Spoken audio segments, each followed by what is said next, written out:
Sir आज एक भाई ने कहा जाऊँ मेरा हाथ इतना लंबा है।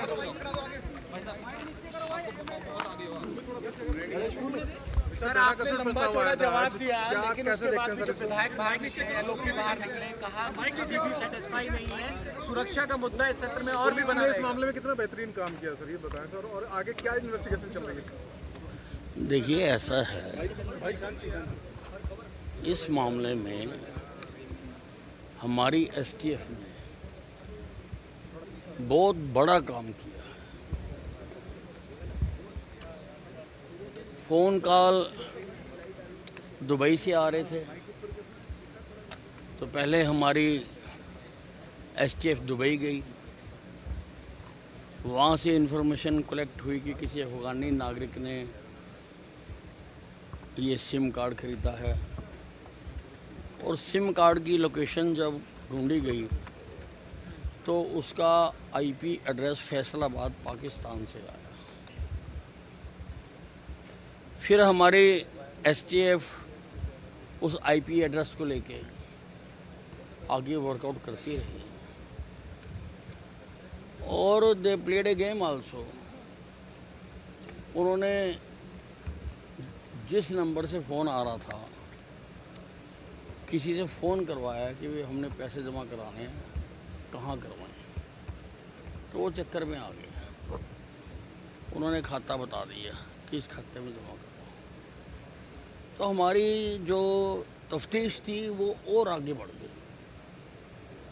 उसके आधार पर हम मुजफ्फरपुर के 4 आदमियों तक हम पहुंच गए। 3 तो मुजफ्फरपुर से मिले, एक बेतिया से, बिल्कुल नेपाल से सटा हुआ है गांव। हमारी टीम वहां से उनको पकड़ कर लाई, और 2 को बॉम्बे से पकड़ के लाई। उनके पास से लगभग 55 एटीएम कार्ड, 84 सिम कार्ड, 30-35 जो चेक बुकें,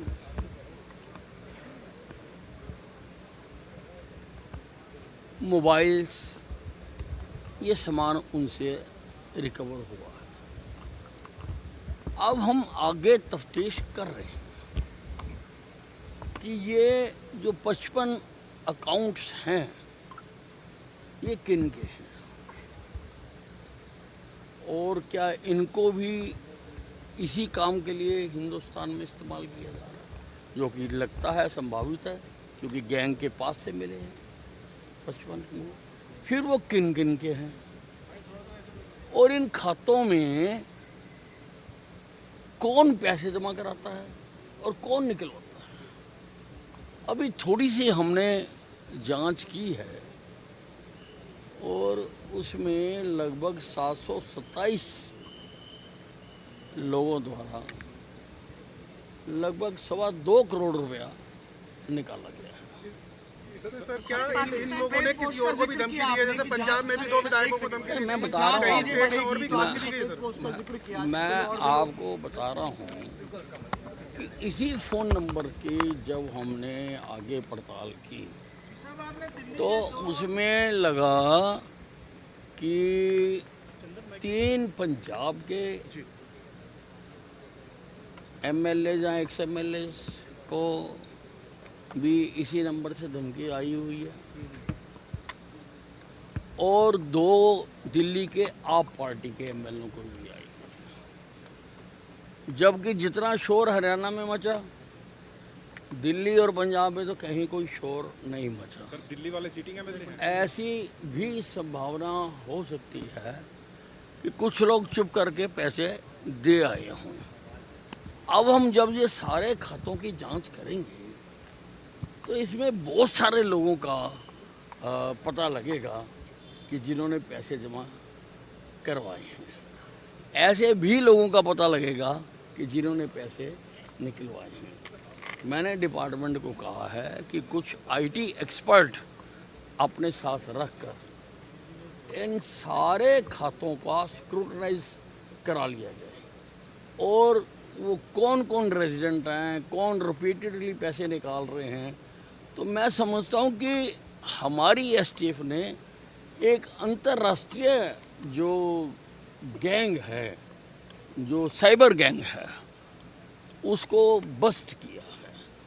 इसीलिए मैंने आज हाउस में प्रार्थना की कि our boys have done a very good job. इसलिए पार्टी पॉलिटिक्स से ऊपर उठ के हमें सबको इनका सम्मान करना चाहिए। और मेरे आह्वान पर सारे लोग खड़े हुए और सारे लोगों ने खड़े होके अपना अभिवादन किया। ये शायद हाउस का पहला ऐसा ओकेजन होगा। और देखिए, अब जो काम है वो दोनों तरह से चलता है, सख्ती भी करनी पड़ती है और पीठ भी थपथपानी पड़ती है, तभी काम होता है। और पीठ थपथपाने के लिए ही मैंने 30 इनाम सैंक्शन करवाए हैं। 10 मुख्यमंत्री के नाम से दिए जाएंगे, 10 मेरे नाम से एचएम के नाम से दिए जाएंगे और 10 डीजीपी के नाम से दिए जाएंगे। इन इनामों में 21,000 रुपया नगद कैश दिया जाएगा और 6 महीने की सर्विस में एक्सटेंशन दी जाएगी। सर, इतने सारे जवाब आपने दे दिए, लेकिन विपक्ष का जो मुद्दा था वो अब बना रहा होगा कि कल भी इस मुद्दे पे बातचीत करेंगे। विपक्ष सेटिस्फाई नहीं हुआ अभी भी।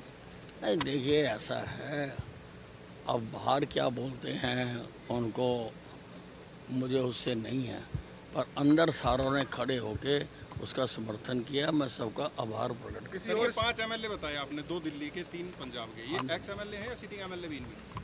नहीं, पंजाब के शायद एक्स हैं, दिल्ली के सिटिंग है। क्या किसी और स्टेट की पुलिस से संपर्क किया सर इस मामले में? क्योंकि नहीं, हमने किया है, हमने बिहार को भी किया है, हमने महाराष्ट्र को भी किया है और मिलकर केंद्रीय एजेंसियों से भी हमने किया है, क्योंकि ये इंटरनेशनल रैकेट है और पता नहीं कब से चल रहा है। सर, लिंक क्या पाकिस्तान से भी मिल रहा है कुछ इसमें?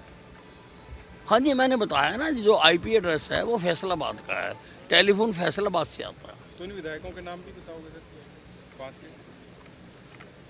नहीं, वो नाम तो हैं पर अब एकदम जवानी तो नहीं बता सकता, नाम है। एक सर ये जानकारी सरकार की तरफ से दी गई, 1515 लोगों को सिक्योरिटी सरकारी खर्चे पर मिल रही है।